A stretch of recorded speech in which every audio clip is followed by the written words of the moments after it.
Hey, Richard. How are you? I'm doing okay. Good to hear your voice again. Thank you very much. And me too.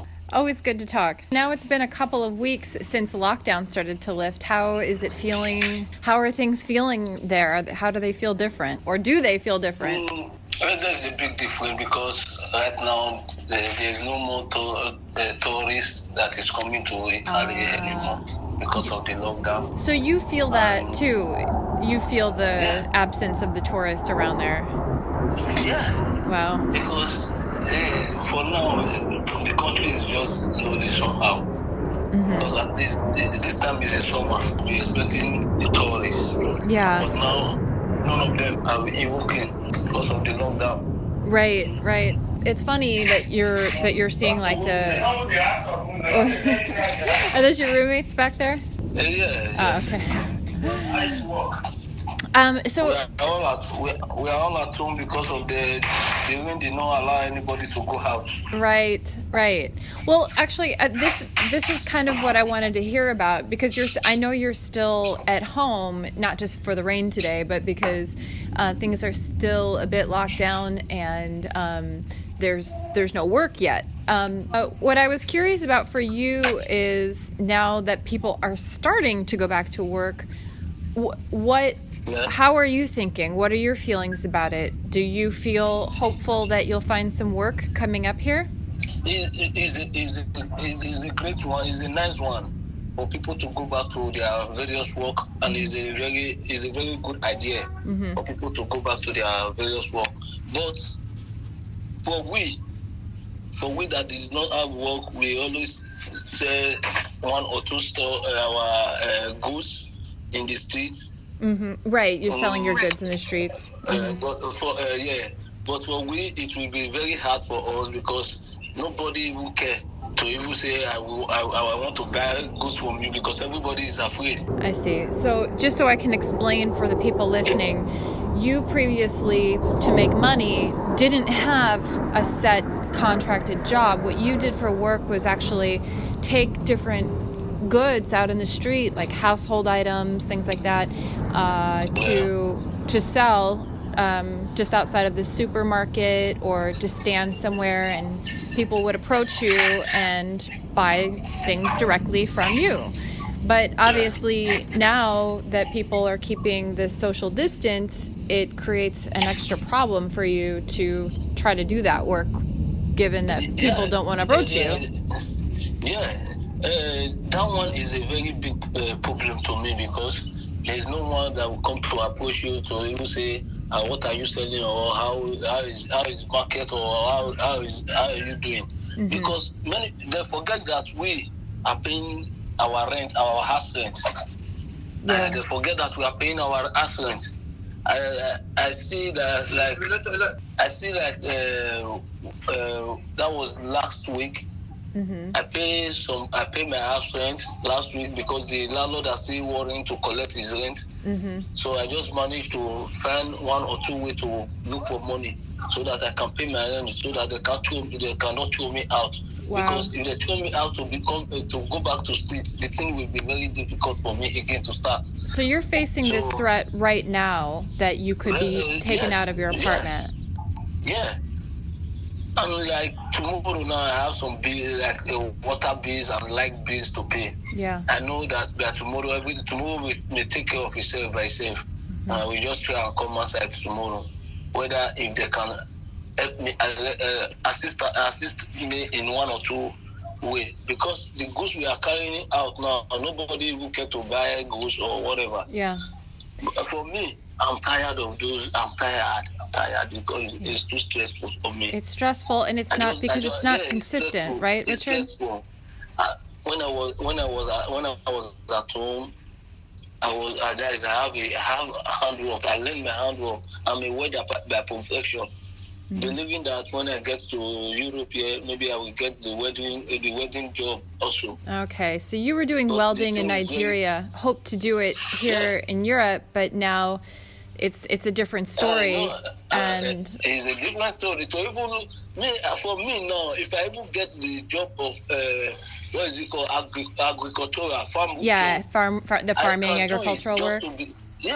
if I can get agricultural work now, as I am now, because I know that people are not compensating me of my facilitator and goods that I'm selling. People are not. They are keeping avoiding because of the social distance. Right. So let me understand. I don't need personal work now. Yeah, but so did I hear that right? You are interested in doing agricultural work if you can get it. Yeah, if I can even get agricultural work, if the money is not even too high, but at least I can pay my rent, pay my bills, at least have the one that I can even use to take care of my daughter at home. Yeah. Yeah, because you have your daughter, of course, too. Richard, have you worked previously in agriculture in Italy? No. And before you were selling goods in the streets, you did have one job, is that correct? Yeah, the job that I have, I just worked the job just 3 days. Just for a few days? The job was under the cooperative. It was under my cooperative. Then I was still in camp. Okay, so you were still at the housing camp with the cooperativa. Yeah, I was still in the housing camp. Okay. Yeah. And what was that job that you were doing? The job was let me say, is a gardener work. Let me put it that way. Oh, that's right. That's right. We talked about this. It was the landscaping work that you did on the ground. People that maintain the flower, cut up the flower, maintain the field around. Yeah, cut the grass, that kind of stuff. It was just 3 days work. Okay. And so you've never been able to secure an actual contract for something else. Have you sought out different places of employment? Do you know where to go to find employment? Yeah. I hear you laughing. Because I've went to all the agencies that we used to submit our curriculum and right, your CV. resume, your CV, yeah. I've submitted all over the agency, but waiting for their response. Maybe they will call me one day, Richard, you have a job, so you can resume. So I'm still waiting up to now. Somehow. Yeah, and it's it really is something about how gridlocked it is there for you. And I'm curious, how we spoke to Philip when I was out there visiting last time in the fall in 2019. I remember he told us that he was working in Pontedera at a farm harvesting grapes for a winery. Do you remember that? Philip was working with. He was working agricultural work, but it was not under contract. Right. And so that's the thing, right? I mean, I know that in that area where you are in Toscana, in Tuscany, there is some agricultural work. However, there's a threat often that it will not come with a contract, which poses a different set of problems. That being said, I mean, if you even could work, would you take a job like that if it were available to you, or is it something that without a contract you're not comfortable doing? In this country, doing work without a contract is under probability. You yourself are under risk, and the owner of the job is under risk also. Mm-hmm. For doing work without contract is somehow. Mm-hmm. But most of us, we don't have say again, because for example, maybe they take you to a work, and the work now, they will tell you that maybe it's farm work. They will tell you that this farm work that you are going now, a day they are going to be paying you every day, but it's not under contract. Right. So they can say that, but there's €40 a day. And how much per day did you say? They will be paying €40 a day or €30 a day. Yeah. Depends. Because it's not under contract. Right, and some people have, of course, reported a lot less than that. I mean, some people have reported being paid €5 an hour, which doesn't amount to very much over the course of the day. Some people get like 20 or €25 for a day. So you're right, it is inconsistent. And so I'm really curious just how you would approach a situation like that. I know there are some people who turn down the work because they know that their value is higher. But it does put you in a really precarious position when you have to pay your bills anyway, but maybe that's the only thing being offered to you, right? So I'm curious about the type of work that you were doing just before the coronavirus lockdown began in Italy. We have talked about it a lot, and we even shared your story on the Instagram, on the Migrants to the Mediterranean Instagram through their eyes series. And I'm wondering if you can tell our listeners what it's like to work in the street selling goods. How many hours do you spend out there, and what is the day like? What are the conditions like for you? The issue is that we don't normally talk about the hours. Mm-hmm. Maybe for morning, I will leave my home by 7 or 8 in the morning. Getting to the supermarket, I normally stand before. Mm-hmm. So because the supermarket normally open by 8 o'clock. So I will leave my house by 7 or 7:30. Before getting to the supermarket, it will be like 8. So you make sure you're there at 8 when the store opens. Yeah. I will stay in the front of the supermarket there. Mm-hmm. So anybody that came to buy 1 or 2 things in the supermarket, so maybe they need this, what is it called? A booster. Those booster bags they use to pack the shit of the dogs and whatever. So they can buy from me, or they want to buy like facilitator, lighter.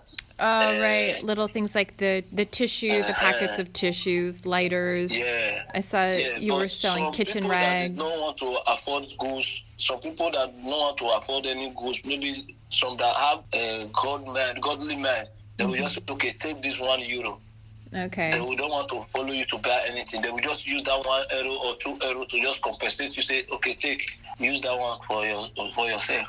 That is how we were following up. That is how I was seeing clients sustain. But this period now. So, Richard, tell me about like really concretely though. You're standing on the street. I mean, you're standing outside the supermarket with a bag of the tissues, lighters, kitchen rags, things like this.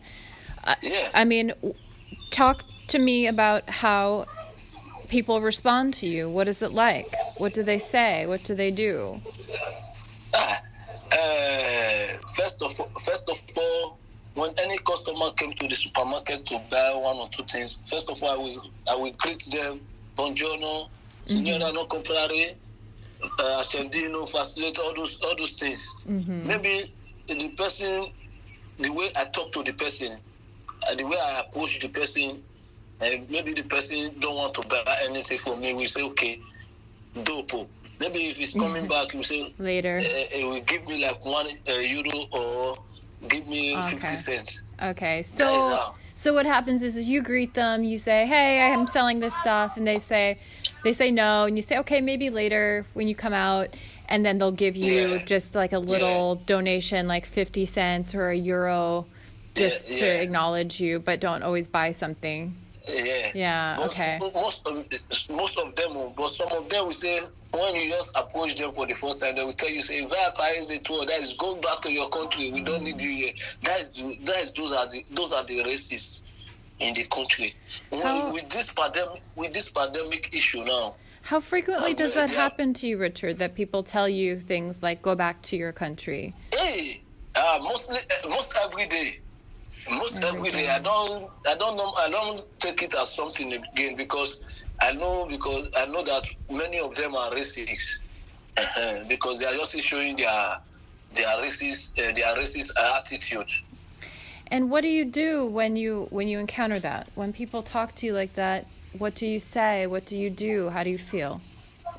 I feel bad, but I normally tell them that it's God that owns everywhere.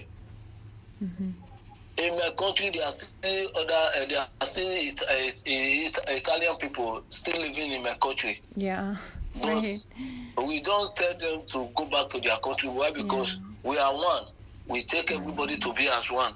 Yeah. Yeah. The way I will respond to them, maybe the person said we will be ashamed of herself or himself. But this must still be something that's hard to deal with for you personally when you go out into the world and people say unwelcoming things to you. I mean, that must be hard for you. As for me, whenever they say those kind of words to me, I feel sad and I feel bad because if my country was okay for me, I would have left my country, come to another man's country. Right. So they are just saying their what is it? They are just saying their mind because it's their country. Here is not my country. So I just came to look for a greener pasture in this country. A greener so pasture. If my country was okay for me, I would have left my country to come to other man's country. Right. So it was something that was necessary for you to do to improve your life. I will just walk away from there. Yeah. Because you just walk away. I will walk away from there, Yeah. Because the thing, if I started exchanging word with them, maybe the owner of the supermarket will say will tell me I should leave. I see. Because I'm so talking to his customer or whatever. Right. So you have to be careful too that you don't get angry, because if you do, then the owner of the supermarket can say, hey, you're causing trouble out here, you have to go. And then you really don't have any money that you're earning. Yeah. Also, me, I'm tired. Yeah. I'm tired of those selling or whatever. I'm tired. And because go ahead. I'm tired. That is true. What I really need now, I'm just still praying to God, God to just help me with a job.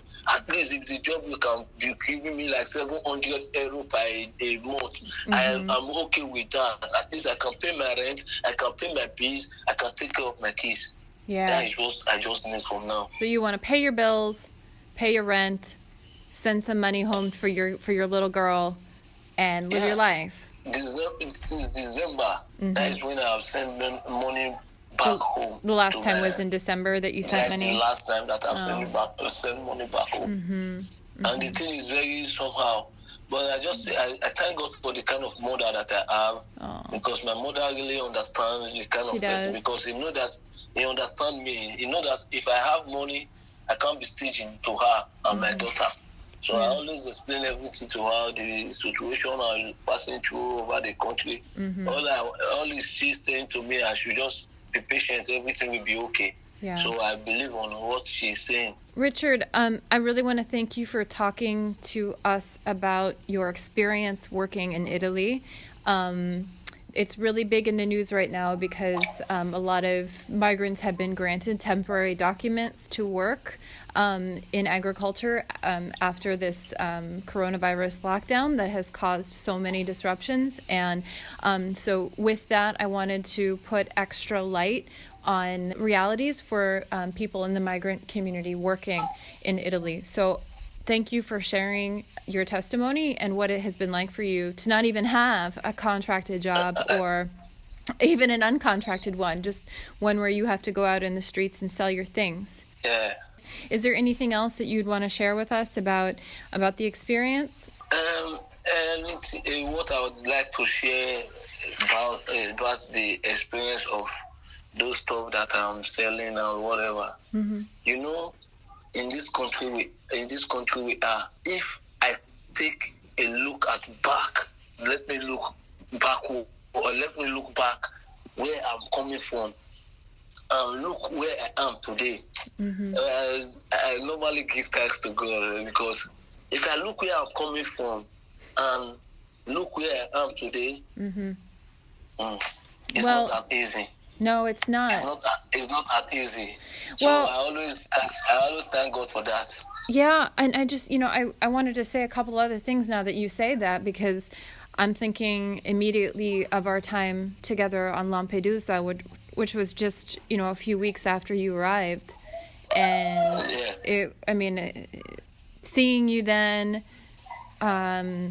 seeing your eyes then, and seeing Philip with you then too, you're such a different person than you were in like the There was just a kind of that is true. trauma. Yeah, I mean, it was a really hard moment there. There was just a kind of exhaustion.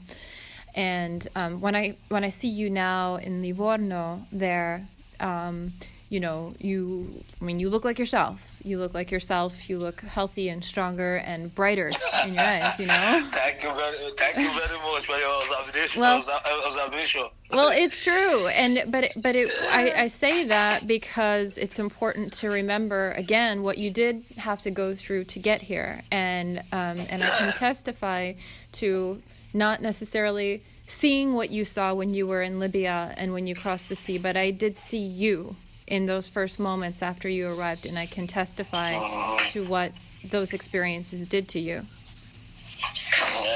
In this journey from my country to this Italy, I got a lot of sense and I got a lot of experience, because they normally say traveling is part of education. Well, yeah. Yeah. So I use this to know, as I use it to learn big things. Yeah. And inside the journey, as I was coming, I fell into many big temptations. Even lost my junior one in Libya also. But I still thank God that everything is okay. I'm still alive. You're still alive. It's the part of story that we are going to tell our children. I'm really impressed with that you can come back to a moment of gratitude still for your life, even after all of those really extraordinary difficulties, Richard. It's really incredible. I want to thank you again for talking to us, and we'll continue to speak. So anytime. And once again, I want to say thank you to you, because you know what? I normally pray to God every blessed day. My prayer is that if as the water covered the sea, you understand me? Yeah. That is my prayer. As the water covered the sea, may God. I pray to God that let my name should establish all over the world. You are the one that is taking it far now, because you are the God sent now. So I want to appreciate you for that. Thank you very much. Well, you're welcome, Richard. Because as I am on broadcast now, I believe that the world is hearing me now. Well, I believe that we are here to help each other, and as long as I have a way to share your story and your information, I have a duty to share it. And it's my pleasure to do it, because also, you're my brother, and I think you're awesome. So it makes it even easier. Thank you very much once more again. Thanks to you, Richard. Pamela. After this coronavirus, I hope I will see you back in Italy. You certainly will. I'm starting to understand more every day about when I can return, and because in Italy law they said that from June 3rd, their flight everything will be open by June 3rd. I'm seeing. So flight will be working. Yeah. So let's see what happens. I will be in touch, and I will let you know. You will be among the first to know once I am set to return to Italy, and I can't wait to see you again, Richard. Thank you so much for today. And you too. Thank you very much. All right. Ciao, God Richard. bless you. And you. Ciao, ciao. Okay. Ciao, ciao. Ciao.